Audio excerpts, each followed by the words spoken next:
Entonces vamos a dar una repasadita del tema y vamos a comenzar por Joaquín. Joaquín Alberto. Hola, Joaquín. ¿Aló? ¿No está? Dagny. Dagny Alfaro, ¿estás? ¿Qué pasó? Joaquín. Dice, Joaquín está respondiendo, pero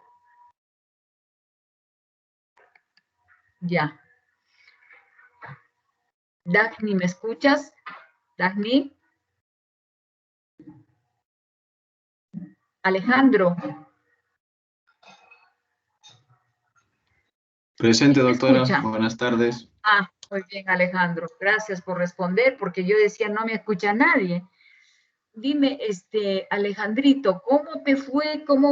¿Qué cosa podríamos recordar del tema que hemos tocado la semana pasada, que la tengo acá, o no? Este no es el tema. Voy a cargarlo.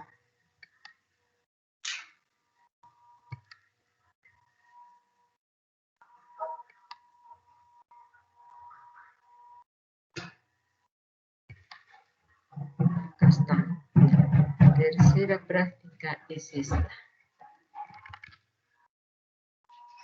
Entonces, la semana pasada hemos hablado de inmunopatías y ese es todo el tema de sistema inmune. Pero antes de ese habíamos visto en la teoría, yo no la he visto, pero ustedes ya han repasado sobre trastornos hemodinámicos, y entonces ahí vamos a poder recordar algo del edema y el derrame. ¿Qué nos dices? ¿Podrías definirnos y diferenciar un edema de un derrame, Alejandrito?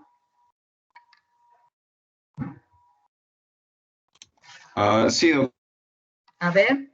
En cuanto al edema, estamos hablando, nos referimos que es un aumento de líquido en el espacio intersticial y ya cuando surge a mayores, por así decirlo, es un edema severo, se le denomina anasarca, ¿no? Y en cuanto a su fisiopatología, existe un aumento de la presión hidrostática, obstrucción linfática y retención de sodio. Y de la presión coleodosmótica, o sea, la presión oncótica. Verdad, doctora, sí, también hay una disminución de la presión oncótica, entonces en estos casos existiría una hipoproteinemia, ¿no? Principalmente de la albúmina. Perfecto, muy bien, Alejandro, muy bien. Entonces, se da lugar a este edema. Ejemplo de disminución de albúmina, las pérdidas con las nefropatías perdedoras de proteínas o las hepatopatías donde no se sintetiza mucha proteína, la cirrosis biliar primaria, la cirrosis no biliar, la cirrosis, mejor dicho, ¿qué otras enfermedades? Un cáncer hepático o una enfermedad tóxica, hasta una enfermedad alcohólica puede llevar a una hipoproteinemia, o sea, una esteatosis alcohólica, esteatohepatitis alcohólica, puede llevar a una baja producción de proteínas y provocar edemas. Ustedes van a tener la oportunidad de pasar por el hospital y ver a los pacientes nefróticos, a los pacientes hepatópatas que están con las piernas hinchadas, con edema. ¿Y cuándo se dice anasarca? ¿Cuándo usamos el término anasarca, Alejandrito? Eso es cuando, bueno, el edema ya es severo y generalizado, si no me equivoco. Muy bien, así es exactamente. Vamos a seguir preguntando.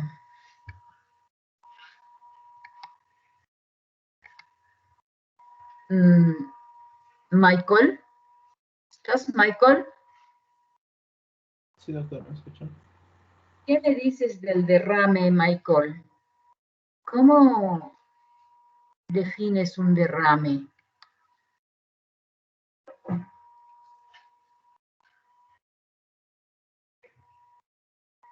O sea, ¿como doctora, interno o externo? ¿Dónde tendría que ser externo?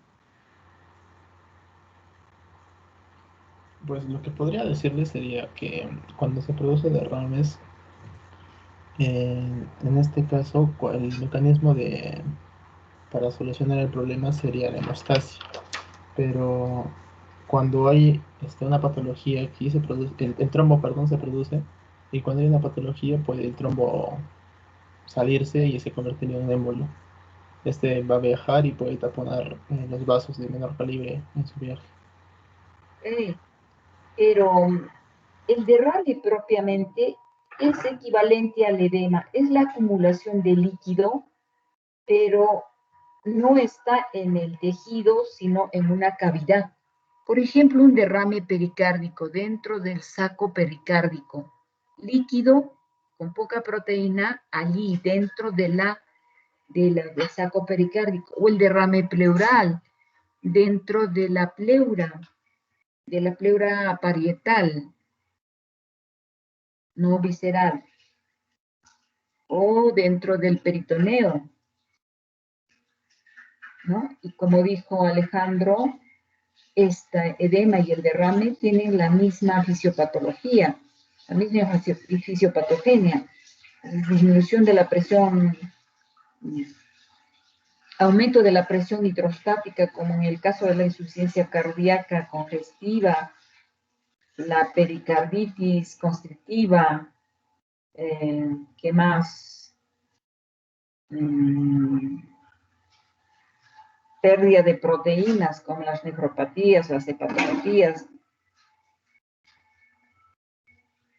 ¿Qué otras causas podrían haber? Inflamaciones, las inflamaciones agudas, crónicas, nos llevan a edemas, a derrames, dilataciones arteriolares. Esas son las causas de los edemas y de los derrames. Muy bien.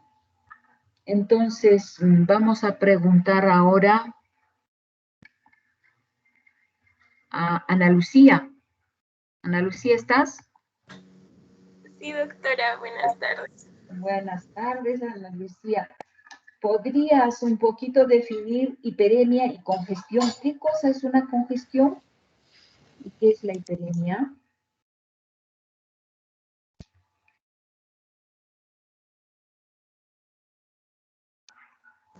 Sí, doctora.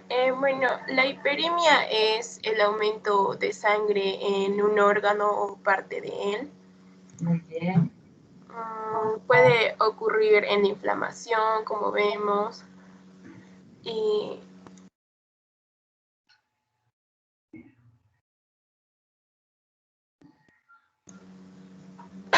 respecto a congestión, es como que la acumulación excesiva también de sangre, o también puede ser cualquier otro fluido.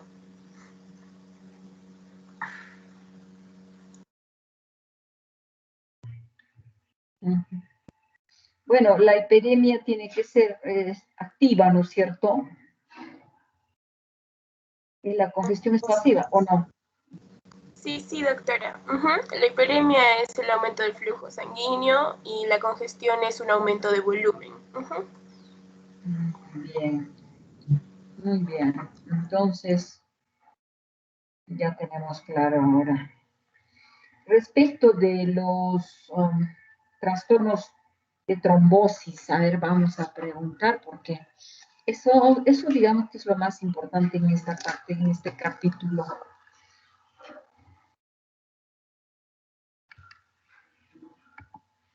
Vamos a preguntar a mí estas, a mi Valeria. Doctora, presente. Muy bien. Cuéntanos, a ver, ¿qué nos puedes decir respecto de las trombosis, las embolías? Vamos a poner una.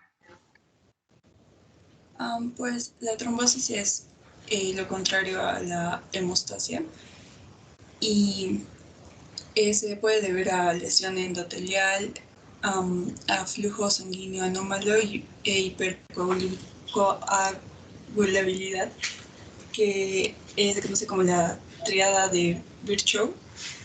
Y bueno, se produce la trombosis, ya que es como la formación de un coágulo, bueno, por lesión endotelial al repararse la pared, y hay, bueno, como ya sabemos, agregación plaquetaria y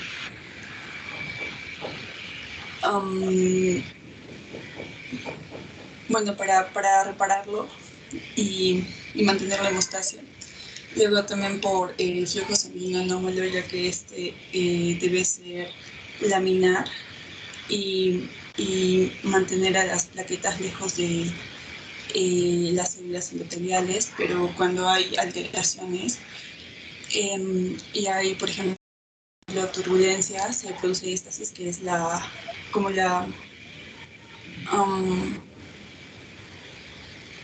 la sangre no fluye, y cuando no hay movimiento, pues empieza el proceso de coagulación y se pueden formar trombos bueno, en lugares que no deben, cuando no hay heridas y no se necesita ese proceso. Y también la hipercoagulabilidad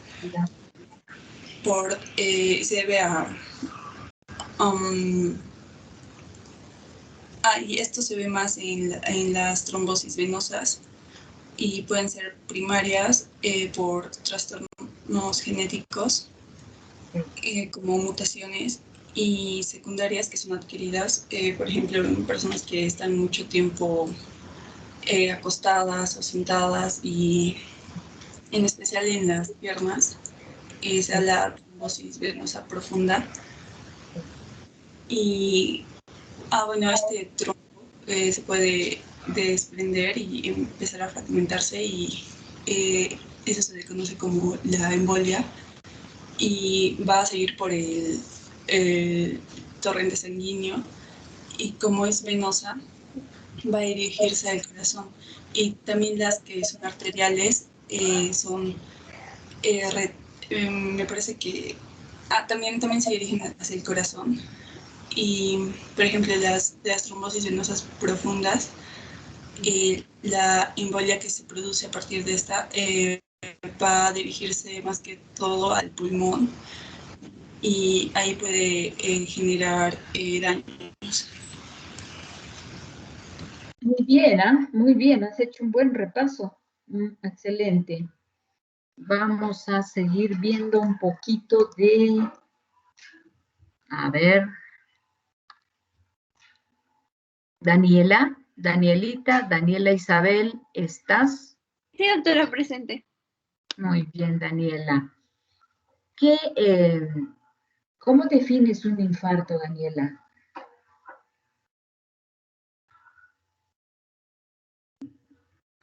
Habíamos visto unas...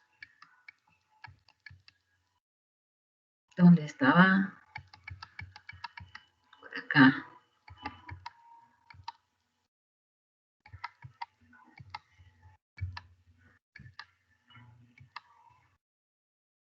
Danielita, ¿qué es un infarto? ¿Cómo lo defines?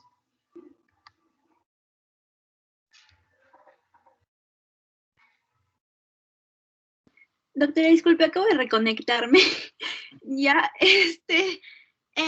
bueno, un infarto sucede cuando hay una obstrucción en el torrente. Muy bien, el torrente sanguíneo. Uh-huh. Muy bien.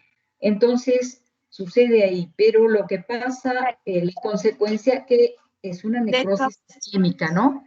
Ajá, por una necrosis isquémica, o también puede ser por trombosis o un tromboembolismo. Bueno, hay Bien. muchas causas de un infarto. Muy bien, muy bien.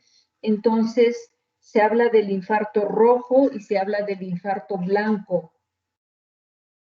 ¿Algo recuerdas de eso? Sí, doctora. Bueno, más o menos, que en el infarto rojo, o sea, hay hemorragia, y en el infarto blanco no, pero en ambas hay necrosis. Necrosis coagulativa. ¿Me escucha, doctora? Es que Sí, internet no está muy bien. muy bien, se te escucha perfecto. Ya. Sí. Ejemplo, en este intestino nosotros vimos la semana pasada que posiblemente habría habido una torsión y una oclusión de los vasos arteriales. Y en este momento lo vemos así como una necrosis coagulativa inicialmente. Y en el primer momento, como dijiste, lo veíamos sumamente rojo y después de un tiempo se veía de color blanco. Entonces, eso se debió a la oclusión de la arteria, condicionando esta necrosis y que posteriormente va a terminar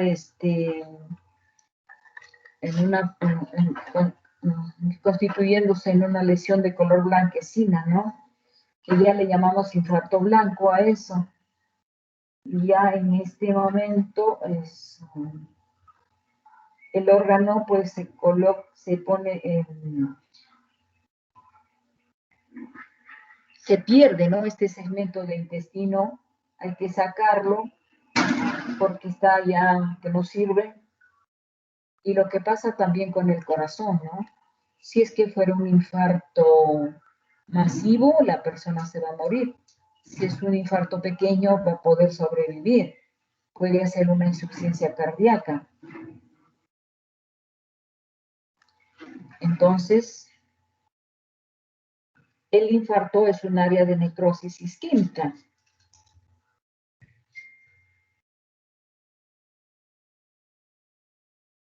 Muy bien.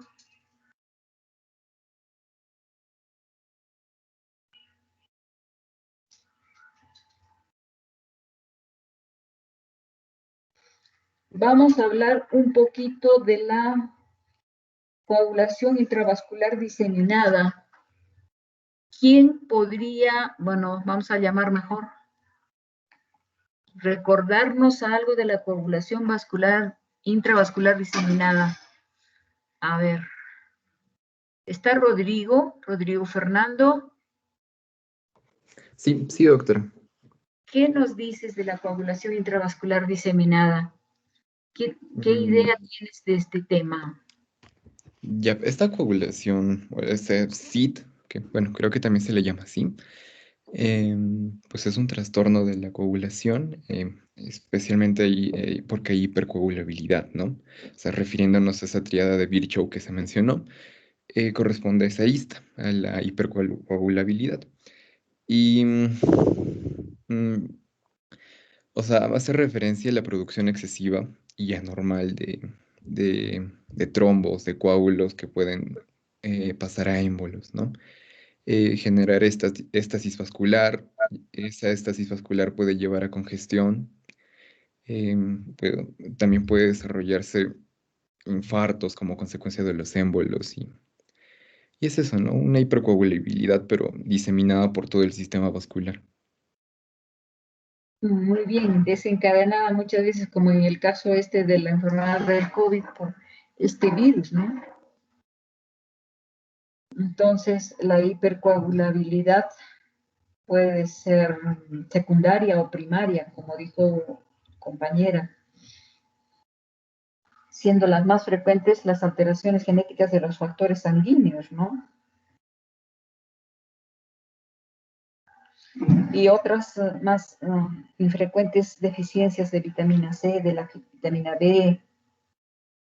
También dentro de las secundarias podríamos mencionar a las fibrilaciones auriculares,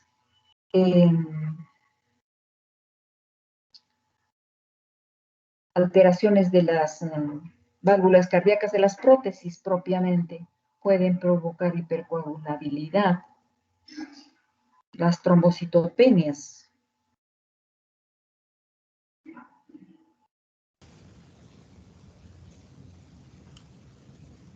Muy bien. Hemos recordado entonces un poco de la coagulación intravascular diseminada. Yo creo que ahora nos vamos a revisar inmunopatías y podríamos empezar a recordar las respuestas inmunitarias normales. Y vamos a pedir que nos converse un poquito Diego Alonso. Diego Alonso, ¿estás? Sí, doctora. Muy bien, Dieguito. ¿Qué nos dices de las... a ver, vamos a ver, ¿qué tipo de inmunidades tenemos los seres humanos? ¿Cuántos tipos de inmunidades tenemos? Tenemos la inmunidad innata y la inmunidad adquirida. Muy bien. ¿Cuáles son las células efectoras de la inmunidad innata? Me parece que son las que están asociadas con la inflamación aguda, o sea, los neutrófilos, por ejemplo.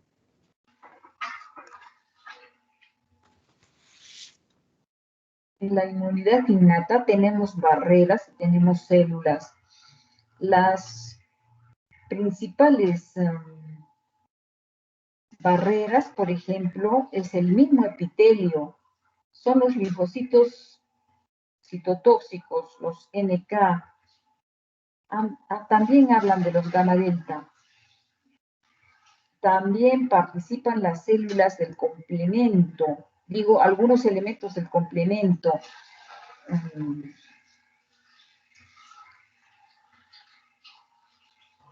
Bueno, pero la inmunidad innata propiamente, la respuesta de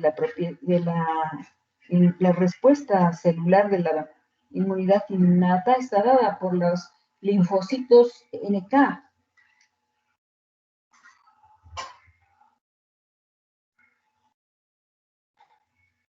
Que son los linfocitos destructores. Obviamente, primero van a participar los macrófagos, que son los fagocitos, los polimorfonucleares, las células dendríticas, que nos van a presentar a los natural killer, y los natural killer los van a destruir. No tienen memoria. Y esta es la inmunidad así de medio salvaje, que puede darse, que se denomina inmunidad innata. Y la inmunidad adquirida, ¿recuerdas algo de la inmunidad adquirida? O pedimos acá, por ejemplo, a Edwin. Sí, doctora. A ver, cuéntanos, ¿qué sabes de la inmunidad adquirida?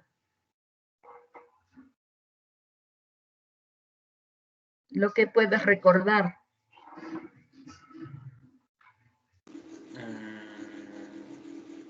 Ya, la inmunidad adquirida, o sea, podríamos decir que no es congénita, que se adquiere, o sea, como su nombre lo dice, se adquiere y se va adaptando de acuerdo a los procesos que se den dentro de la célula y que invadan a la célula. Solo es celular, entonces, esta inmunidad, porque sabemos que existe una inmunidad adquirida o adaptativa de tipo celular y otra de tipo humoral, ¿no es cierto? En la humoral participan los anticuerpos, perdón, los antígenos, que son fabricados por las células, por los linfocitos B, que al madurar se convierten en células plasmáticas. Y entonces conocemos ahí a los anticuerpos IgA, IgG, IgE, IgM. En cambio, la inmunidad celular está determinada por otro tipo de linfocito, es el T, pero no es el NK ni el gamma delta, sino el T, CD4 y CD8, el colaborador y el otro que es citolítico.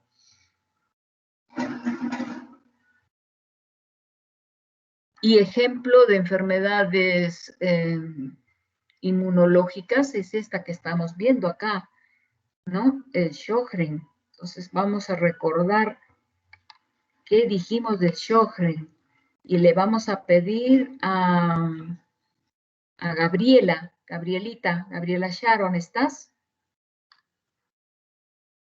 Sí, doctora. Muy bien, a ver, ¿qué estás recordando de Sjögren? ¿Qué cosa leíste al respecto?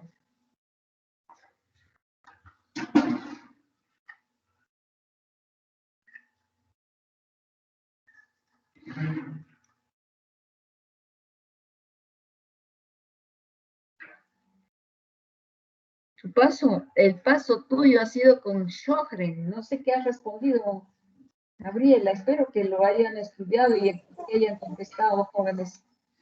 Bueno, a ver. Podría decir que esta va a ser una enfermedad sistémica, donde se da el famoso síndrome del ojo seco.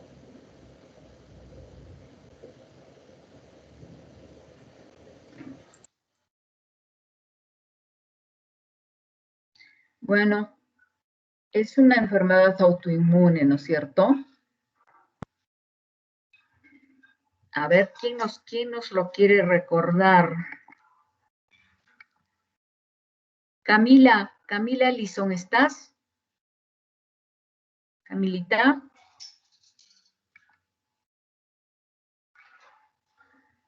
Carolina Zulenca Castro.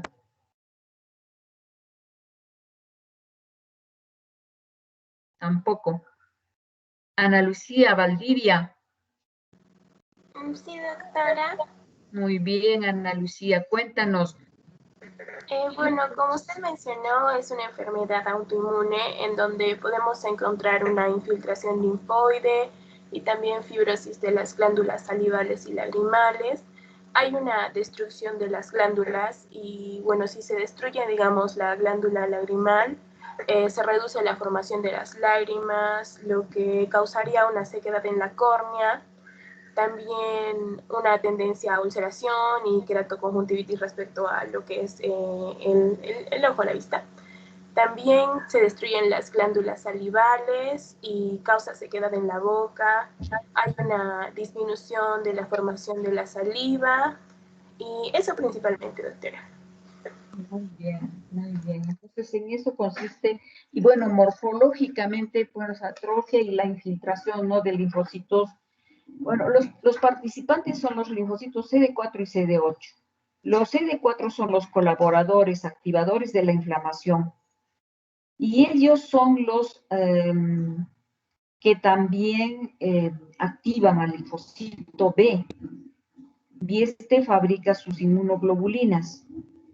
Y estas son las que en forma anómala destruyen a la glándula. Ustedes saben que para que un linfocito actúe tiene que tener el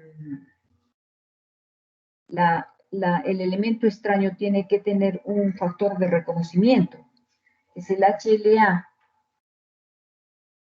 Existen varios factores de reconocimiento dependiendo del tipo de linfocito y de respuesta que se haga. Entonces,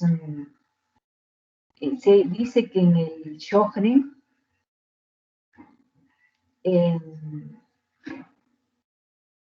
hay pues una alteración a ese nivel en los HLA y los pacientes hacen anticuerpos contra sus propias glándulas hasta que las destruyen, ¿no? Y entonces, como dijiste, vamos a tener todas estas molestias, sequedad de boca, no vamos a tener lágrimas, y también en los ganglios también van a estar hiperplásicos. inicialmente van a estar muy hiperplásicos, grandes. En eso consiste el Sjögren. Vamos a ver, perdón. Vamos a ver un poco de esta otra enfermedad. Acá está el Sjögren y acá está la destrucción de las glándulas salivales con esa gran cantidad de linfocitos T y una disminución que lleva a la atrofia, ¿no? De esta glándula. Vamos a ver un poco de la escleroderma o esclerosis sistémica. Y entonces vamos a ver qué nos dice Carmen Katiuska. ¿Qué has leído de la escleroderma, Carmen Katiuska?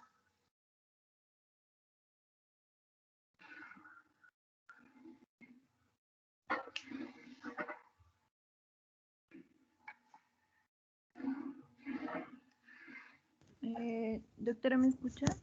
Sí, te escucho perfectamente. ¿Puedes repetir la pregunta, por favor? Sí. Escleroderma, mira que tenemos a una piel que está con el dermis comprometido. Y habíamos dicho que acá había un depósito de colágeno, fibrosis, exceso de fibrosis. Era una piel que era poco elástica, que era una piel fija, una piel dura. Entonces afectaba también a vísceras. A ver, ¿qué has leído al respecto? ¿Qué nos puedes decir de la escleroderma? Esclerosis sistémica.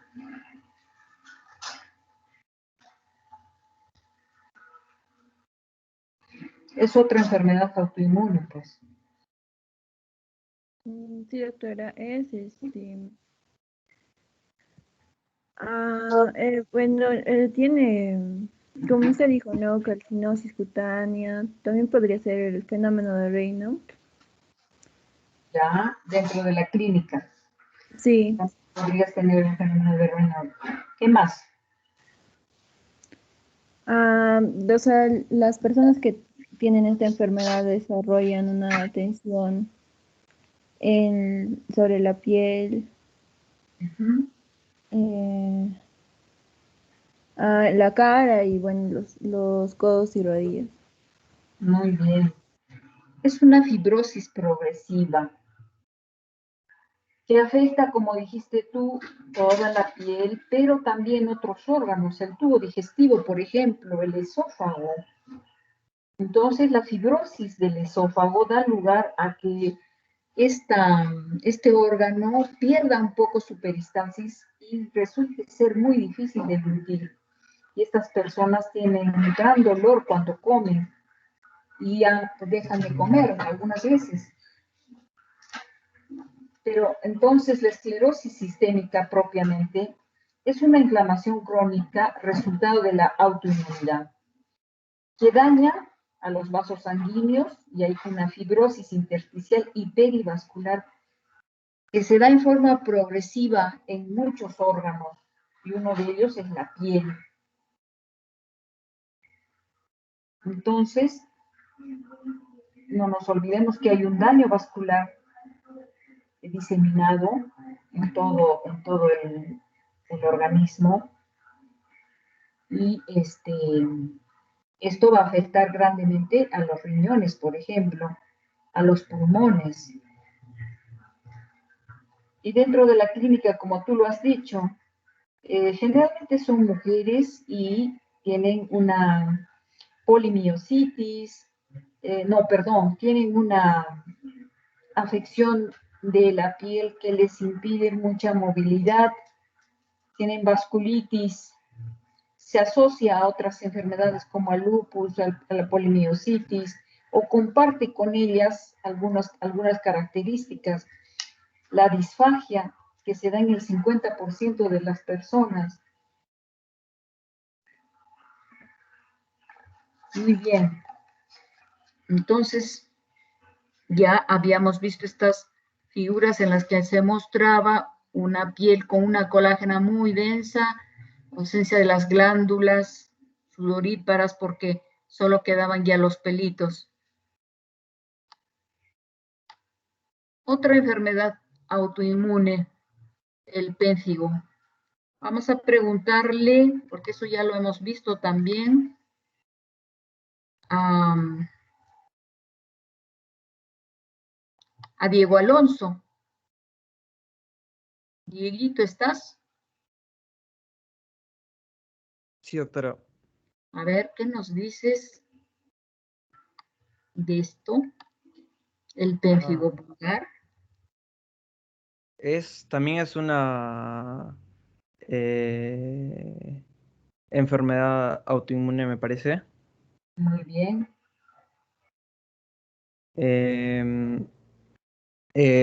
Me parece que en esta las células reconocen al antígeno como si fuera el de las células epidérmicas, o sea, hacen de cuenta que las células epidérmicas son el antígeno y lo atacan. ¿Y dónde lo atacan? ¿A qué nivel?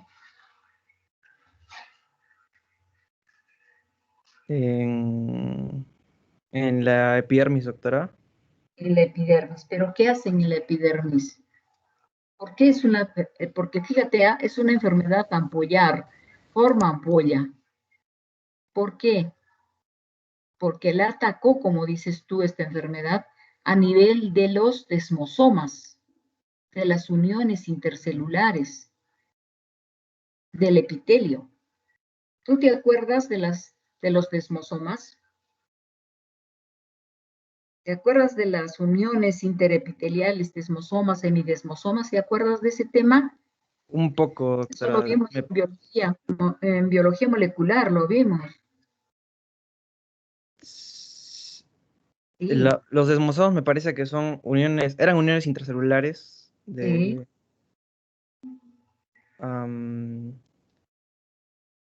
Entonces, esta enfermedad ataca ahí justamente, en los desmosomas.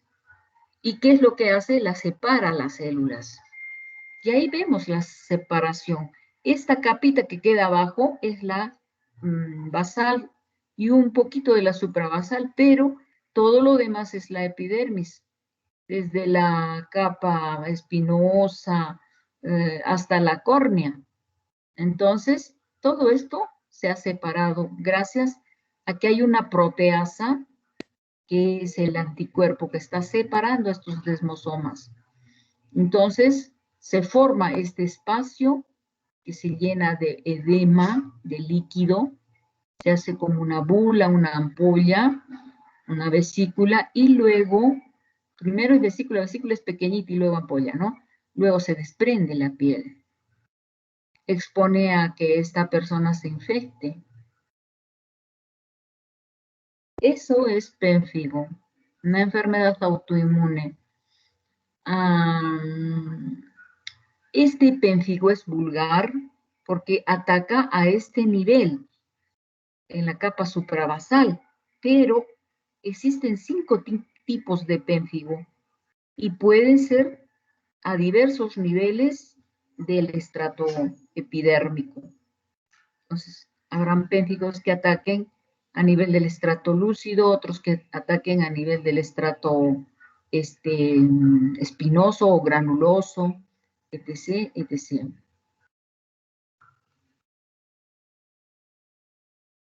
Entonces, se da lugar a esto, ¿no?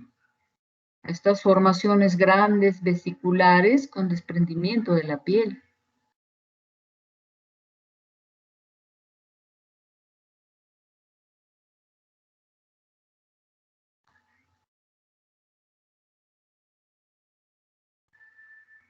¿Alguien puede decirnos de esta otra enfermedad autoinmune? Vamos a preguntar. Ya hemos hablado con Diego Alonso, con Edwin. Vamos a hablar con Franco. Franco Alfredo. ¿Estás, Franquito? Sí, doctor, estoy. Muy bien, Franquito. Vamos a ver este tema que ya lo tocamos la vez pasada, que es el Hashimoto, la tiroiditis de Hashimoto, ¿Qué cosa entiendes por esta enfermedad? ¿Qué has leído al respecto? La tiroiditis de Hashimoto era una enfermedad autoinmune en la cual la célula diana de los anticuerpos que se creaban, los anticuerpos autorreactivos, eran las células de la tiroides y es lo que provocaba un hipertiroidismo. Inicialmente, ¿no? Inicialmente, claro. Y es considerado como una inflamación crónica. Bien, pero entonces estamos hablando de Hashimoto. Hashimoto no es hipertiroidismo. Hashimoto es una enfermedad más bien hipotiroidismo. Hipotiroidea, sí. No, pero la teoría es como lo has dicho, se crean anticuerpos contra las células foliculares que inicialmente dan más bien un hipertiroidismo, que es la enfermedad de Graves, y que posteriormente esta inflamación lleva a una destrucción de estas células tiroideas y termina en una tiroiditis de Hashimoto, que inicialmente fue un Graves y que posteriormente termina en Hashimoto, y el Hashimoto ya nos está dando dificultad de insuficiencia de glándula tiroidea de T3 y T4, es esto. Entonces acá vamos a ver mucho linfocito T y los folículos que ya son muy pocos, con muy poca producción de T3 y T4, hormona tiroidea, y este paciente va a necesitar suplemento, va a necesitar que le den tirosina, ¿cómo se llama la hormona? Hormona tiroidea, ¿no? Eso es lo que pasa. Primero un Graves, un hipertiroidismo y termina en un Hashimoto. El Hashimoto llega al punto en que esta glándula se convierte pues casi como en un tejido linfoide, con formaciones foliculares, con disminución exagerada o casi ausencia de folículos tiroideos que secreten hormona.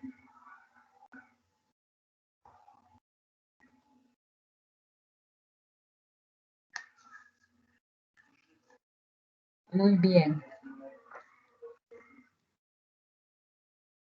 Doctora, Yo tengo veo una que... duda. Sí, pregunta. Tengo entendido que la tiroiditis de Hashimoto sí puede dar hipertiroidismo, pero es muy raro. ¿Es cierto o Mira, no? el hipertiroidismo lo da la enfermedad de Graves-Basedow. En cambio, las tiroiditis, ya sea la Hashimoto, la tiroiditis leñosa, de Riedel, no, nos dan más bien hipotiroidismos. Disminución de la función glandular con necesidad de administración de hormona tiroidea. Gracias, doctora. Está bien. Vamos a ver si alguien ha leído respecto del SIDA. ¿Qué es el SIDA? A ver, vamos a conversar con Estefanía. Estefanía Elizabeth, ¿estás? Sí, doctora. ¿Qué nos puedes decir del SIDA? ¿Has leído algo? ¿Tienes una idea? Bueno, doctora, lo que sé es que, en primer lugar, que el SIDA mayormente es una ETS, es una enfermedad de transmisión sexual, aunque también se puede adquirir por otras diferentes vías, como son la transfusión de sangre o cuando cuando las personas usan, digamos, inyectan con la misma aguja, en el caso de cuando consumen drogas. Y bueno, es una enfermedad autoinmune. Y pues... Es una enfermedad de inmunodeficiencia. Ah, ya, sí, de inmunodeficiencia. de inmunodeficiencia secundaria, doctora. Muy bien, adquirida. Muy bien. ¿Y cómo nos puedes hablar algo de su epidemiología, ya me ha hablado de la transmisión, pero ¿qué dices del virus? ¿Alguna cosa me puedes decir del virus? ¿Has leído algo al respecto?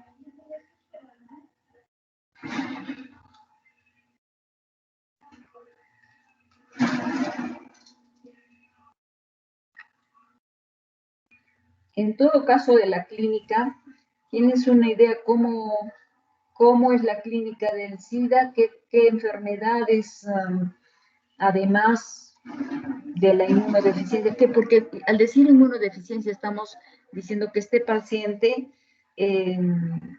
ha perdido en absoluto su capacidad defensiva, ¿no? En forma adquirida por el virus, pero entonces está expuesto a muchas infecciones, ¿no es cierto? Y también tumores, porque hay tolerancia. Sí, doctora. Muy bien, entonces, ¿algo que recuerdes de eso?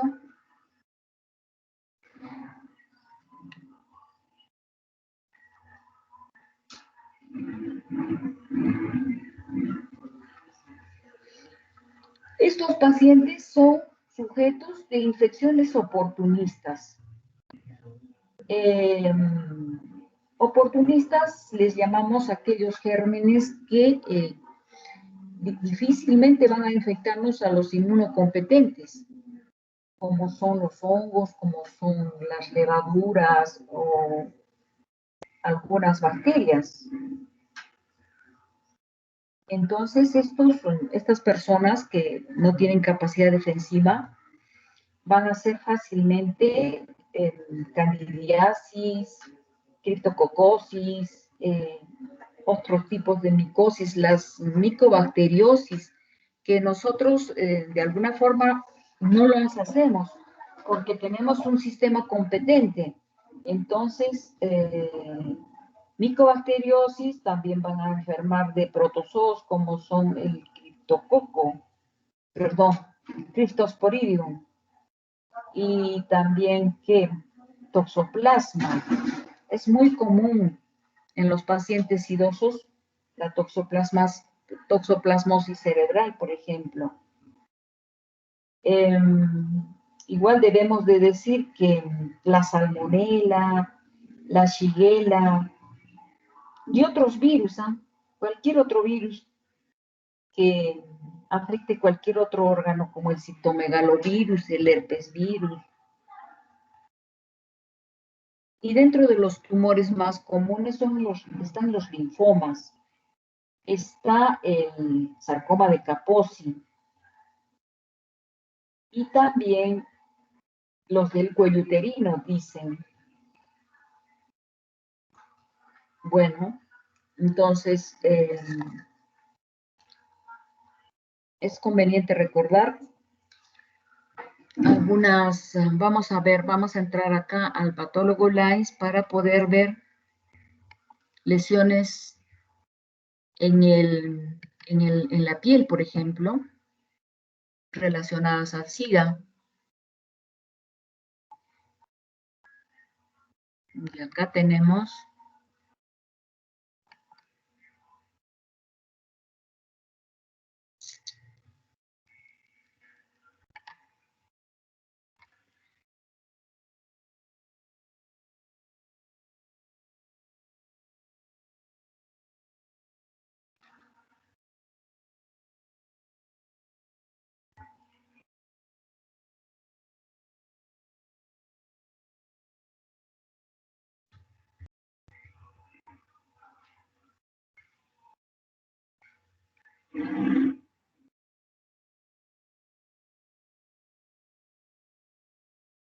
enfermedades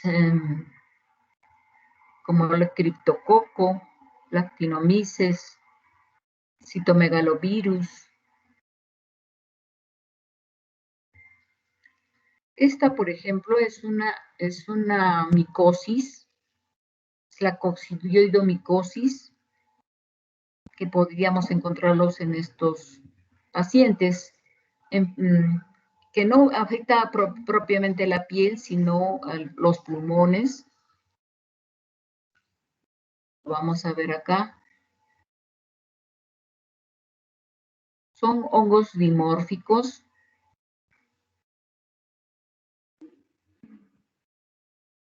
Vamos a ver algunas fotitos acá.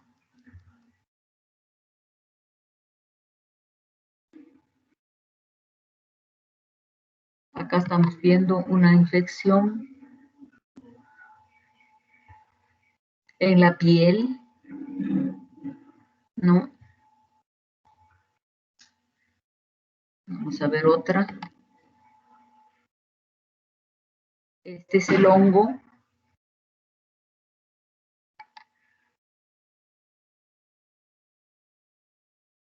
Acá un cultivo.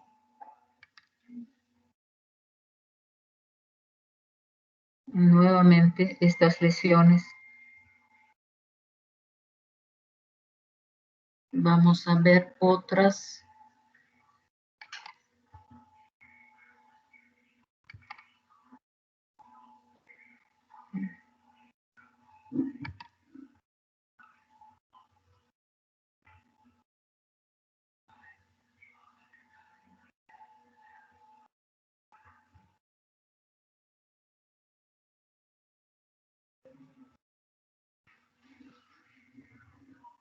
Acá estamos viendo cambios que se han dado en la piel. Y acá a los gérmenes, que los vamos a ver a mayor aumento, que son estos. Pas positivos. Son endosporas. Igual acá. Vamos a ver otro tipo de enfermedad que se da en los idosos.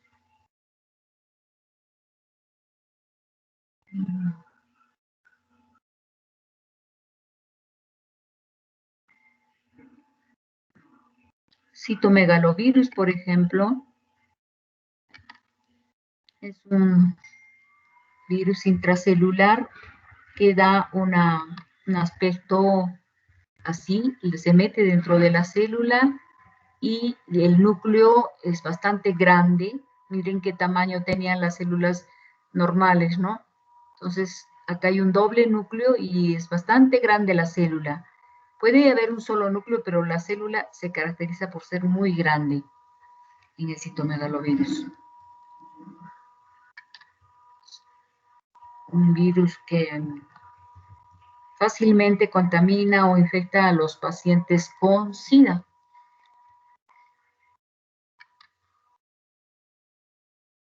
Otra enfermedad común es la tuberculosis o cualquier micobacteria. La cándida también es muy común. Vamos a ver un poco de cándida.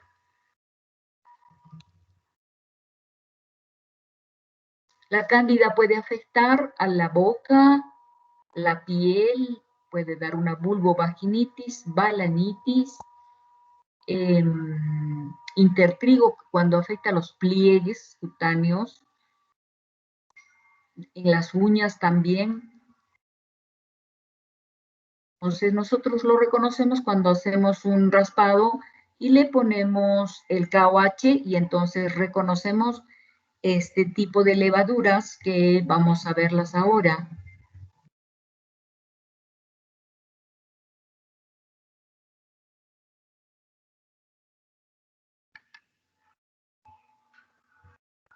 Estas son las hifas o pseudohifas y estas son las yemas, así de larguitas. Y esta es una coloración con PAS, ácido periódico SHIP. Acá hay cándida, pero no podemos estar seguros, entonces lo coloreamos con PAS y lo vemos. nuevamente para ver este germen, que es un hongo y que está coloreado ya con una coloración de plata.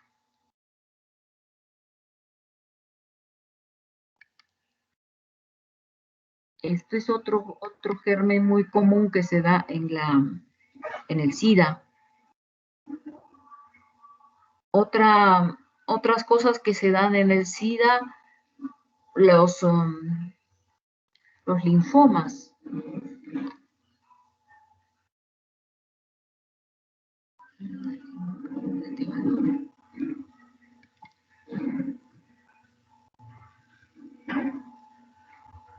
Vamos a ver esto primero. Ganglio. ¿Qué pasa con el ganglio del paciente con SIDA?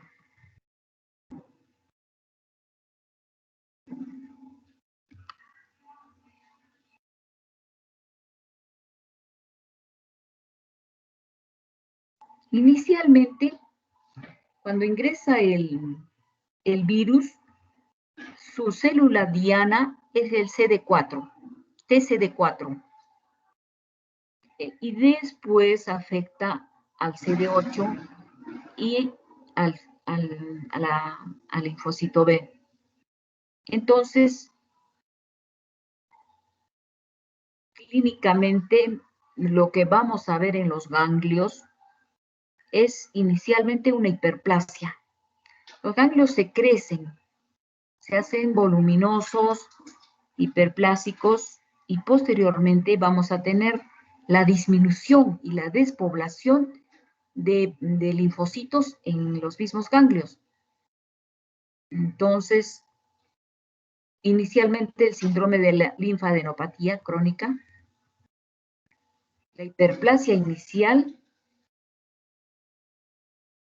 luego va a haber una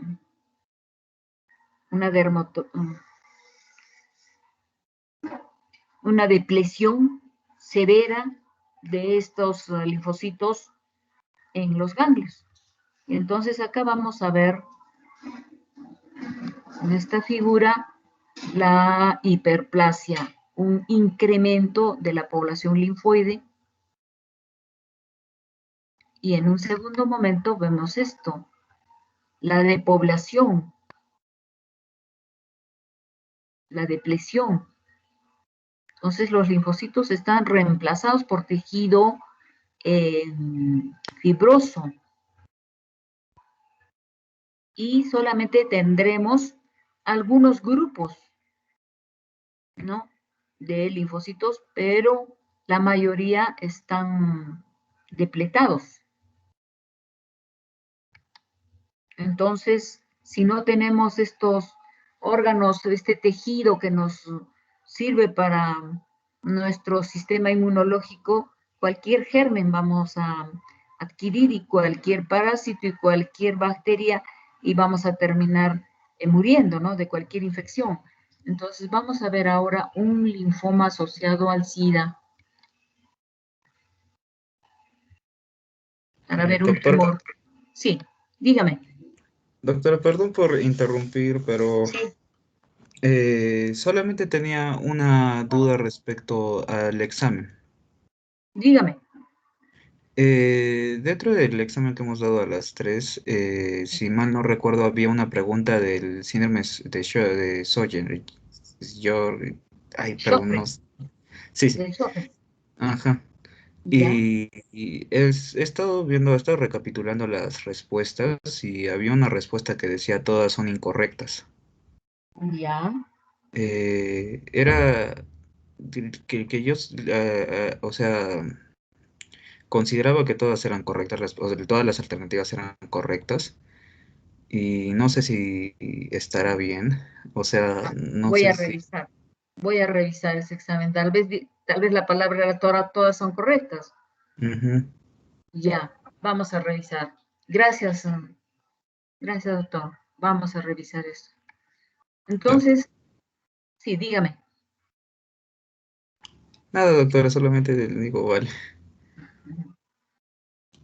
Bueno, estábamos viendo algunas neoplasias asociadas al SIDA y existen linfomas asociados al SIDA. Entonces, acá tengo, estos son ganglios, ¿no? Vamos a entrar a linfomas. Linfomas. Ve que los linfomas tienen mucha asociación con enfermedades virales como el HTLV, como Epstein-Barr y también el virus del SIDA.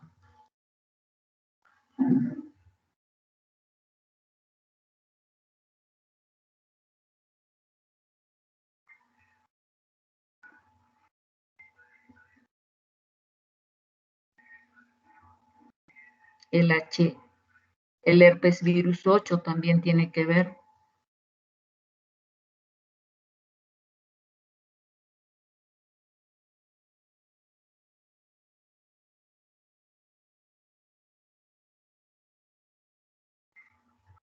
Epstein-Barr virus.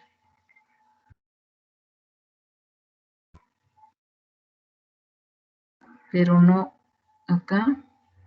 Inmunosupresión acompañada a la HIV. Vamos a ver acá.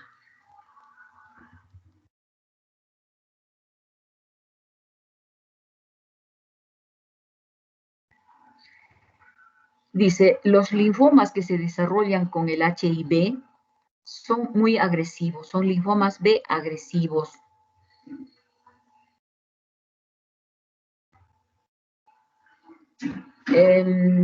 Dice, son considerados en estas condiciones, ¿no? Como una manifestación del SIDA. Y incluyen, estos desórdenes son heterogéneos e incluyen linfomas en pacientes inmunocompetentes frecuentemente que tengan SIDA. Bueno, este tipo de linfomas dice, ocurre en el 10% de pacientes con SIDA. ¿Qué más dice?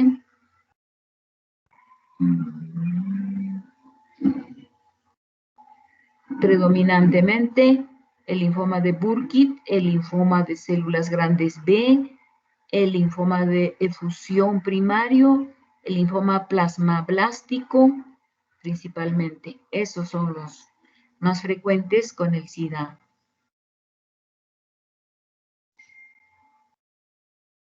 ¿Qué más dice?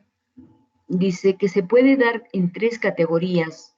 Los más específicos son el linfoma de efusión, el plasmablástico y el linfoma del sistema nervioso central primario.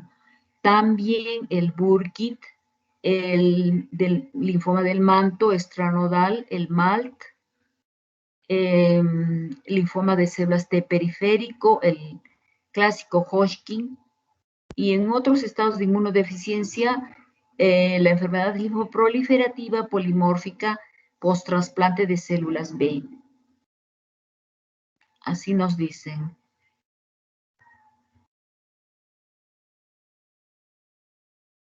Están asociadas al contagio de CD4.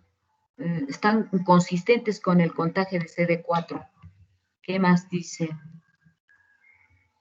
Los sitios son gastrointestinal, sistema nervioso central, hígado y médula ósea.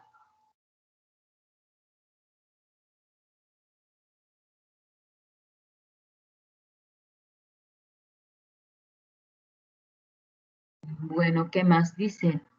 Que también se asocia a otros virus, a estos linfomas donde encontramos el HIV, se asocian otros virus, es decir, en un conjunto de virus como el Epstein-Barr, el virus herpes 8.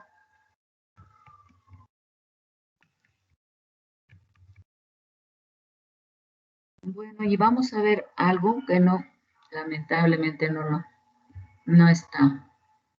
No tengo fotitos. No hay fotitos de esto.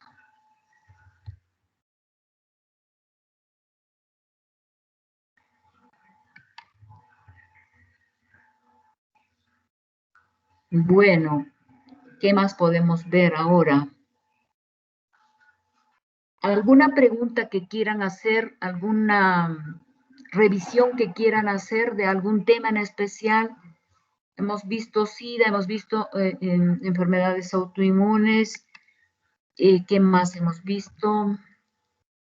Hemos visto también trombos, edema, congestión. Hemos repasado todo esto.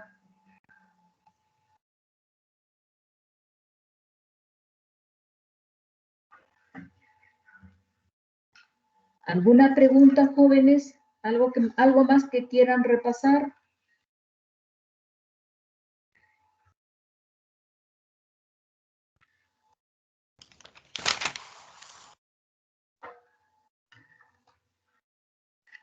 Doctora, Sí, dígame.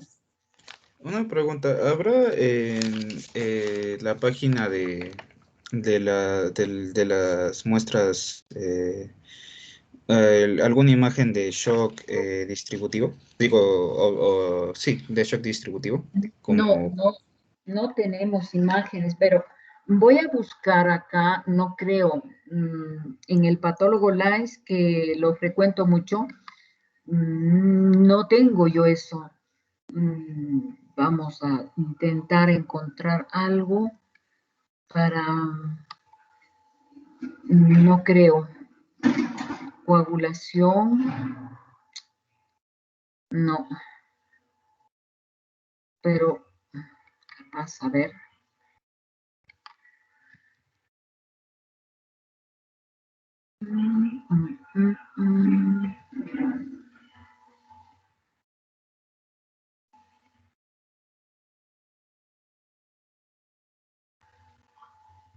Coagulación, coagulopatías es lo que hay, pero en shock no hay.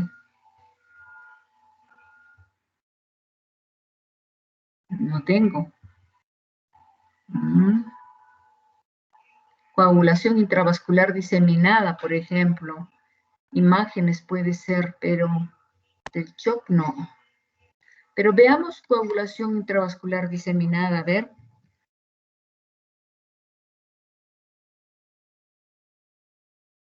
Ya hemos visto que es un síndrome adquirido por varias causas que se caracteriza porque hay una activación de la coagulación masiva y que está por encima del factor anticoagulante.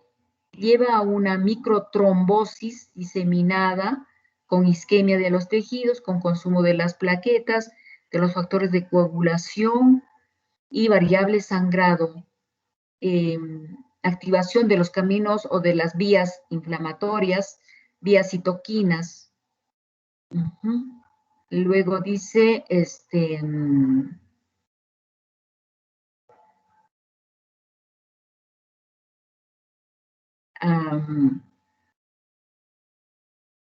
vina opuesto al plasma, genera dos clases de tipo de, bueno, la trombina circulante y plasmina se generan, generadas, llevan a una activación y consumo de las plaquetas, de los factores de la coagulación, del fibrinógeno y la fibrina, un consumo y depresión de las proteínas anticoagulantes, una generación de los dímeros B y de la degradación de la fibrina, la formación de microtrombos. Perdón un momento. ¿Aló? ¿Aló?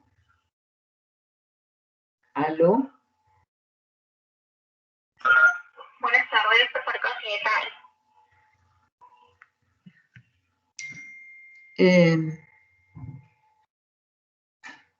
Bueno, sigamos viendo esto. Tenemos acá este diagramita. Bueno, y en cuanto a la epidemiología, dice que el 1% de los pacientes hospitalizados desarrollan esta coagulación intravascular diseminada, el 20% es con un distrés respiratorio, se asocian o concomitan, desarrollan esta coagulación intravascular diseminada, y también el 20% de la sepsis que tienen por gram negativo. Las otras causas son las infecciones, la sepsis, que incluyen bacterias, virus, hongos, riquecias, protozoos, que el tejido dañado se da lugar a traumas, a quemaduras. No, otras causas son las quemaduras, los traumas, malignidades, más sobre todo las hematológicas y sólidas también, complicaciones obstétricas como el abruptio placentae, el feto retenido, la preeclampsia, la eclampsia, el embolismo del fluido amniótico, la insuficiencia hepática aguda, el embarazo, el aborto séptico y otras misceláneas como la picadura de serpiente, un aneurisma de aorta, transfusión hemolítica, con una reacción hemolítica a la transfusión, un síndrome de distrés respiratorio, un hemangioma gigante, y que la clínica se caracteriza por sangrado y trombosis. Y los pacientes tienen más trombosis que sangrado, es prolongado, multiorgánico, puede ser agudo cuando hay una meningocosemia o crónico cuando hay un feto retenido, muerto, o localizado cuando hay un aneurisma aórtico abdominal, o sistémico cuando hay una leucemia promielocítica aguda. Ahora dice, dentro de las causas crónicas, típicamente malignidades, también enfermedades hepáticas, el síndrome del feto muerto retenido, el aneurisma de la aorta, hemangioma gigante, sangrados pueden estar presentes en el sitio de la cirugía, de las venopunturas, el sangrado intestinal. Eso es en la clínica. Las trombosis que pueden presentarse como una púrpura fulminante, que es una manifestación de microtrombos subdérmicos con necrosis de la piel, con disminución del pulso y enfriamiento de los miembros, una pérdida de la visión, hay oliguria, hay agitación y convulsiones, un estatus mental alterado, cambios en la conducta, insuficiencia adrenal. Y bueno, en el laboratorio vamos a encontrar tiempos prolongados de la protrombina y de la tromboplastina, el dímero D elevado, falla de las plaquetas, del contagio de plaquetas, una caída del fibrinógeno. ¿Qué más? Disminuyen la activación de los conductos, de los factores de activación.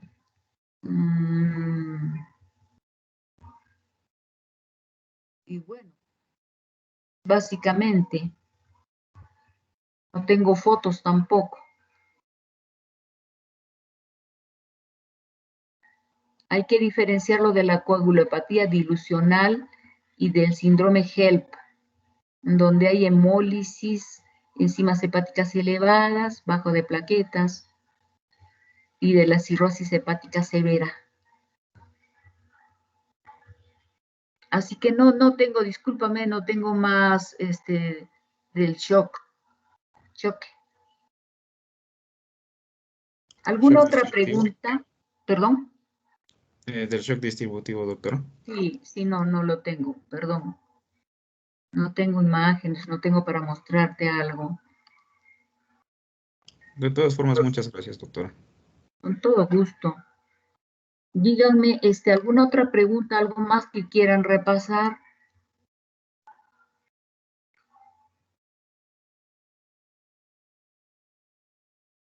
Acá estoy viendo a ver si encuentro en esta algo. No.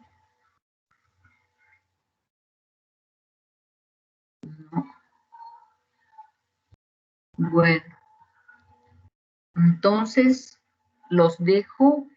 Espero que repasen y hemos terminado las clases prácticas. Entonces, no sé si la próxima semana ya estarán de exámenes teóricos. De lo contrario, el delegado me avisará y si no tenemos todavía el examen, haremos un repaso o si ustedes gustan, podemos presentar un segundo caso clínico relacionado a estas enfermedades. Entonces, por un lado eso y por el otro lado, estas 3 prácticas sirven para el examen. No sé con qué fecha todavía tenemos el examen, el delegado nos avisará. Entonces me despido y siempre pidiendo que repasen no solamente lo que hemos visto, sino también la teoría, mucho de teoría. Hasta luego, jóvenes. Hasta luego. Hasta luego, doctora. Hasta luego. Hasta luego. Hasta luego. Hasta luego, doctora.